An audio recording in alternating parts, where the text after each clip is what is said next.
नमस्कार दोस्तों, स्वागत है आपका एटेक स्टडी पर। और आज हम लोग पढ़ने वाले हैं क्लास 9 का मैथमेटिक्स। एनसीईआरटी से पढ़ेंगे। यही बुक है, देख लीजिए एक बार आप लोग। और आज हम लोग स्टार्ट करने वाले हैं बहुपद। पॉलिनॉमिकल क्या है, उसकी बेसिक्स फंडामेंटल को सीखेंगे। इंट्रोडक्शन होगा पहले, उसके बाद एक्सरसाइज पे आएंगे। तो देखिए होता क्या है, बहुपद हमें पढ़ना है तो पहले जानना पड़ेगा कि चर पद क्या है और अचर पद क्या है। चर पद और अचर पद।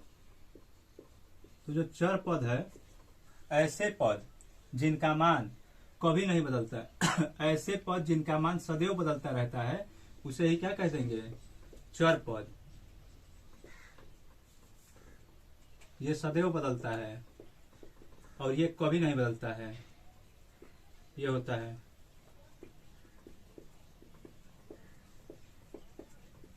कहना क्या है हमें कि ऐसे बहुपद, ऐसे पद जिनका मान सदैव बदलता रहता है उसे चर पद, ऐसा पद जिसका मान कभी नहीं बदलता है उसे अचर पद कहना है। चर पद में क्या क्या एग्जांपल आ जाएगा, तो देखिए ABCD XYZ ये सब के सब क्या है? चर पद है। और अचर पद में चाहे वो प्लस में हो चाहे माइनस में हो, 1 2 3 4 ऐसे ये सारी चीजें क्या है हमारे? अचर पद। चाहे वो प्लस में हो चाहे वो माइनस में हो, सबका सब अचर पद। चर में क्या होगा? XYZ ABCD ये सब के सब क्या होंगे? चर पद होंगे। ये आया समझ में। अभी देखिए हमें समझना है बहुपद क्या है। तो बहुपद के लिए चर को ही उठाएंगे और चर से ही मतलब होगा, हमें अचर से कोई मतलब नहीं होगा। तो एक बार समझते हैं बहुपद कैसे इसको देखना है, पहचानना कैसे है। तो बहुपद के विषय में पॉलिनॉमिकल कहते हैं। बहुपद क्या हो कि चर की जो घात हो, चर की घात पूर्ण होनी चाहिए। वो कितना भी घात हो, बस पूरा पूरा होना चाहिए, तो उसे ही क्या कहेंगे? बहुपद। जैसे एग्जांपल देखें हम लोग, x² + 5 लिखा हुआ है, तो ये x² है। तो यहाँ देखिए x की घात कितना है? x मतलब चर है, चर को मतलब घात कितना है यहाँ पे? 2। तो यहाँ पे घात कैसा है? 2 है। 2 का मतलब ये पूरी तरह से है, तो ये लिख देंगे हाँ ये बहुपद है। ऐसे मान लीजिए दे दिया x³ + 5 या -5, तो ये देखिए 3 घात है, तो ये भी क्या है? बहुपद है। ऐसे कह दिया x + 2x² + 9x³, ये बताइए बहुपद है कि नहीं? तो देखिए यहाँ 1 घात, यहाँ 2 घात, यहाँ 3 घात। x की जो घात है 1 2 3 पूरा हो रहा है, तो हाँ ये बहुपद है। लेकिन मान लीजिए कि ऐसे लिख दिया, √x लिख दिया, तो क्या ये बहुपद है? तो हम देखेंगे अंडर का मतलब होता है कि किसी भी नंबर पे 1/2 पावर, और 1/2 है, डेट मीन्स इसका मतलब हो गया अंश बटा हर के रूप में है। और जब भी अंश बटा हर के रूप में पावर होगा तो हम लोग कहेंगे नहीं ये बहुपद नहीं है। ऐसे कह दिया, मान लीजिए ऐसे 3√y बताना है बहुपद है कि नहीं। तो ये 3 रूट है, तो इसको हम लोग लिखेंगे तो क्या लिखेंगे? 3 लिख देना है सर्वप्रथम। और रूट का मतलब होता है बटे में 2, तो बटा 2 लगा दिया, 3/2 आ गया। और बटे के रूप में रहेगा तो नहीं ये बहुपद नहीं है। इस प्रकार हमें बोलना है। तो यदि चर की घात कैसी हो? स्वतंत्र हो पूरी तरह से, वो क्या क्या नहीं होना चाहिए, कह दिया जाए कि बहुपद में बताइए क्या क्या नहीं होना चाहिए। तो बहुपद की जो घात है वो p/q के रूप में नहीं होना चाहिए, माइनस में नहीं होना चाहिए। ये 2 बातें यदि है तो बहुपद नहीं है। क्या बोलना है? बहुपद नहीं है। और एक बात है, बहुपद की घात जो चर की घात है वो पूरी तरह से 1 2 3 4 5 है, तो वो क्या है? हमारा बहुपद है।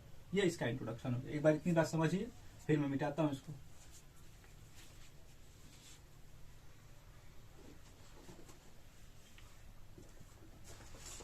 अब देखिए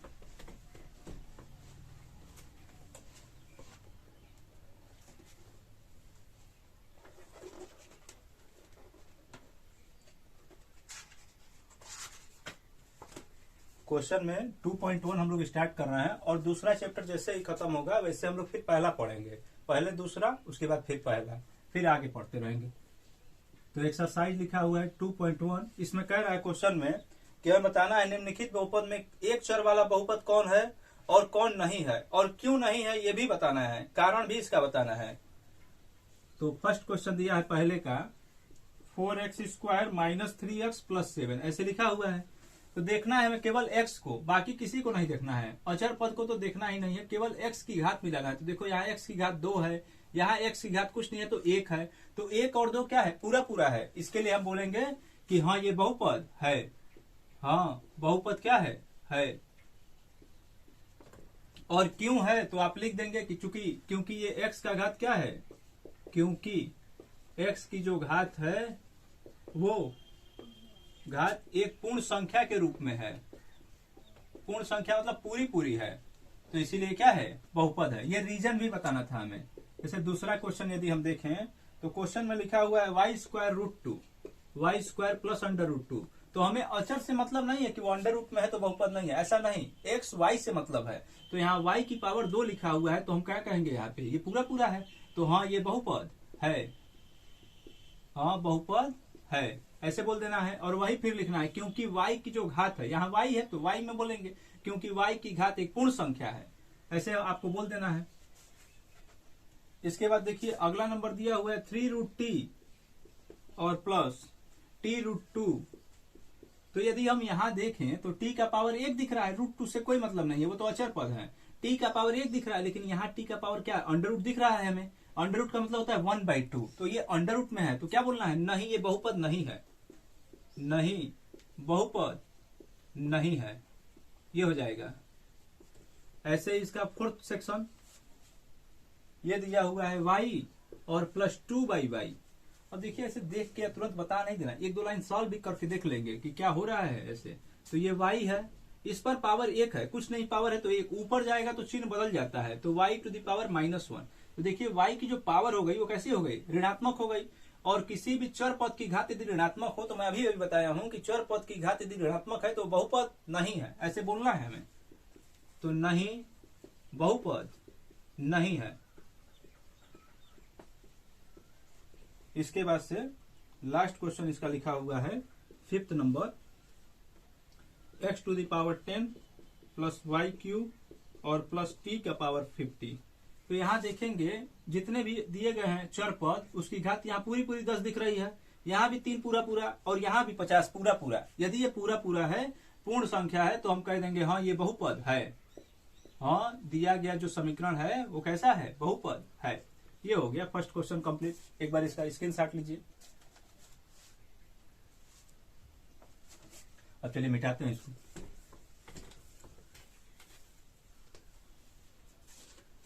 अब आगे देखेंगे हम लोग।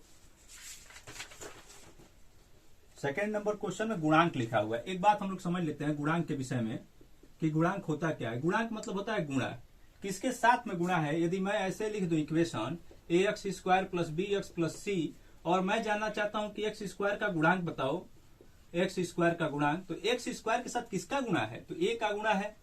ऐसे कह दीजिए एक्स का गुणांक बताओ, तो एक्स का गुणांक यहाँ क्या दिख रहा है हमें, बी दिख रहा है। एक्स के साथ किसका गुणा है, बी का। प्लस में होगा आगे तो प्लस लिखेंगे, माइनस होगा तो माइनस, चिन्ह सहित लिखते हैं। ये हो गए इसके गुणांक। तो ऐसे ही क्वेश्चन है सेकेंड नंबर। सेकेंड का पहला बोला है कि 2x square 2 plus x square plus x में हमें बताना है एक्स स्क्वायर का गुणांक। तो एक्स स्क्वायर का गुणांक, गुणांक मतलब गुणा, आगे कितना जोड़ा है उससे मतलब नहीं है, 2 नहीं लिख देंगे नहीं तो गलत हो जाएगा। इसमें गुणा किसका है, ये संख्या दी गई है तो ये तो है, तो गुणा 1 का है। जब भी कोई संख्या ना हो तो क्या होता है 1, और प्लस में रहेगा तो प्लस। ये हो गया एक्स स्क्वायर का गुणांक 1। अगला नंबर दिया हुआ है एक्स स्क्वायर, ये लिखा है 2 minus x square plus x cube, और हमें बताना है एक्स स्क्वायर का गुणांक। तो एक्स स्क्वायर का गुणांक यहाँ देखिए कुछ भी गुणे में नहीं है, मतलब 1 तो है और आगे माइनस चिन्ह है तो -1। ये हो गया। तीसरा नंबर ऐसे ही दिया हुआ है π/2 एक्स स्क्वायर प्लस एक्स, और इसमें पूछ रहा है हमसे फिर से वही एक्स स्क्वायर का गुणांक बताओ। तो एक्स स्क्वायर का गुणांक देख लेंगे क्या है गुणे में, π/2, तो यहाँ लिखेंगे π/2। इसके बाद से इसका फोर्थ सेक्शन, चौथा नंबर दिया हुआ है √2x -1, और हमें पूछा है कि एक्स स्क्वायर का गुणांक बताओ। तो एक्स स्क्वायर का गुणांक यहाँ पे क्या है, एक्स स्क्वायर वाला पद ही नहीं है, और जब जो पद ना हो उसके बारे में चर्चा की जाए तो उसका मान 0 होता है। तो ये हो गया दूसरा क्वेश्चन। एक बार इसका स्क्रीनशॉट लीजिए, फिर मैं मिटाता हूं तुम्हें।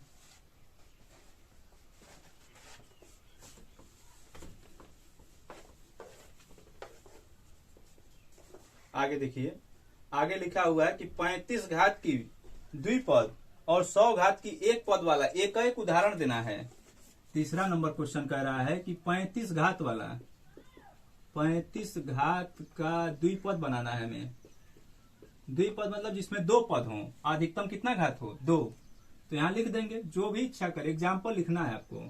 तो पहला नंबर एग्जाम्पल लिख देते हैं x टू दी पावर 35 और प्लस 10, ये हो गया। हजारों एग्जाम्पल आप लिख सकते हैं, y टू दी पावर 35 और प्लस y की पावर 34। तो अधिकतम घात 35 है तो 35 घात वाला बहुपद हो जाएगा, और दो पद जोड़ना है ये। इसी तरह कर रहा है 100 घात वाला, बताओ 100 घात का एक पद बताना है जिसमें केवल एक पद हो, जिसमें केवल एक पद हो। तो यहाँ क्या लिख देंगे, एक एग्जाम्पल ही लिखना है। तो ये x टू दी पावर 100 ऐसे लिख सकते हैं, या फिर आगे कुछ लिख सकते हैं तो भी हो जाएगा। मान लीजिए ऐसे लिख दिया हमने -3x टू दी पावर 100। तो देखो आगे माइनस है, उसका मतलब ये हो गया कि ये अचर पद पे है, घात तो पूरा पूरा है ना, तो ये बहुपद होगा, ऐसे पूछ देगा। तो इसके बाद चौथा क्वेश्चन देखिए। क्वेश्चन में बोल रहा है कि प्रत्येक बहुपद की घात बताइए। तो एक बात घात के बारे में समझ लेते हैं कि जो भी समीकरण दिया हुआ है, जो भी समीकरण दिया है उसमें देख लेंगे कि x या y के रूप में है। तो x के रूप में होगा तो x का अधिकतम घात कहाँ पे है, वही होगा बहुपद की घात। अधिकतम घात को ही बहुपद की घात कहते हैं। जैसे मैं एक समीकरण एग्जाम्पल के तौर पे लिखूं 2x² प्लस 9x³ और plus x to the power 7, और मैं जानना चाहता हूं कि इस बहुपद की घात बताओ। तो देखना है यहाँ 2 घात है, यहाँ 3 घात है और यहाँ पे 7 घात है। तो हम लिखेंगे बहुपद की घात बराबर 7। अधिकतम घात को ही बहुपद की घात कहते हैं। तो देखिए क्वेश्चन दिया हुआ है 5x³ plus 4x² plus 7x ऐसे लिखा है, और हमें बताना है बहुपद की घात। तो यहाँ पे बहुपद की जो घात होगी, बहुपद की घात वो कितना हो जाएगा, अधिकतम घात। यहाँ एक घात है, यहाँ 2 है और यहाँ 3 है, तो अधिकतम घात को ही बहुपद की घात कहते हैं। ये हो गया 3। ऐसे दूसरा सेक्शन दिया हुआ है 4 - y²। तो ये बहुपद की घात। इसमें देखेंगे केवल हमें x या y को ही मिलाना होता है, अचर पद में क्या लिखा है उससे कोई मतलब नहीं है। तो बहुपद की जो घात होगी, यहाँ y पे पावर 2 है तो 2 लिख देंगे, और कोई y में है ही नहीं कि देखा जाए। तीसरा नंबर ये दिया हुआ है 5t और -√7। तो यहाँ 5t है, यहाँ 5t है, तो बहुपद की घात यहाँ क्या बोल देंगे, बहुपद की घात t का पावर कितना है, कुछ नहीं है तो 1 है, तो बहुपद की घात 1। लास्ट क्वेश्चन देख लीजिए, 3 है ये। ऐसा क्वेश्चन आपके होम एग्जाम में बहुत बार पूछता है कि कोई अचर पद लिख देगा और कह देगा बहुपद की घात बताओ, और आप लोग कंफ्यूजन हो जाएंगे कि ये एक्स वाई तो है ही नहीं। तो जब भी एक्स वाई ना हो और उसके बारे में चर्चा की जाए, तो अभी बताए हैं पिछले वाले सवालों में कि बहुपद जो होगा, बहुपद की घात वो क्या हो जाएगा, 0 हो जाएगा।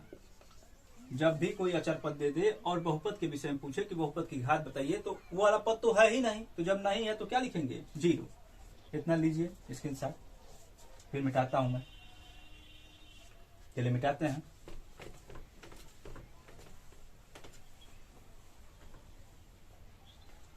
अगला नंबर देखिए 5वां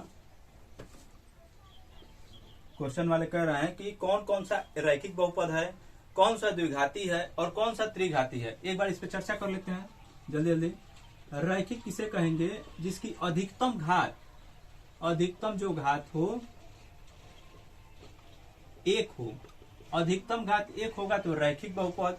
देखिए द्विघाती कह रहा है, नाम से ही समझ में आ जा रहा है कि द्विघाती बहुपद है तो 2 घात होगा, अधिकतम घात कितना होगा इसका, 2।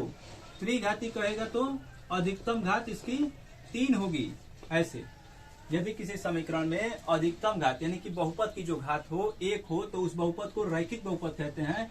2 घात होगा तो द्विघाती बहुपद, और 3 घात अधिकतम होगा तो त्रिघाती बहुपद। तो क्वेश्चन वाले ऐसे ही पूछे हैं, इसको हम लोग लगा देते हैं। पहला नंबर लिखा हुआ है x² प्लस x, और कह रहा है कि रैखिक है कि द्विघाती है कि त्रिघाती है। तो देखिए यहाँ 2 घात है, यहाँ 1 है। अभी बताया हूँ कि घात के विषय में अधिकतम वाला लेना है, तो अधिकतम 2 है तो यहाँ लिख देना है इसका नाम क्या, अधिकतम 2 घात होगा तो क्या लिखना है हमें, द्विघाती बहुपद, द्विघाती बहुपद, ये हो जाएगा।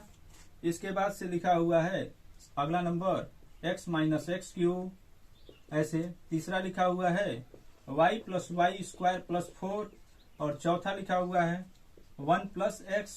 पांचवा लिखा है 3t। छठवां वाला लिखा हुआ है कि देखिए दिख नहीं रहा है, r²। ये 7वां नंबर लिखा हुआ है 7x3 और बस इतना ही है, अब नहीं है। तो यहाँ देखिए अधिकतम 3 घात है तो क्या बोल देंगे इसको, त्रिघाती।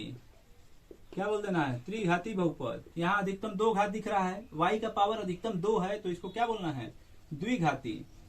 2 रहे तो द्विघाती, 3 रहे तो त्रिघाती, 1 रहे तो रैखिक। तो यहाँ बोल देंगे रैखिक बहुपद।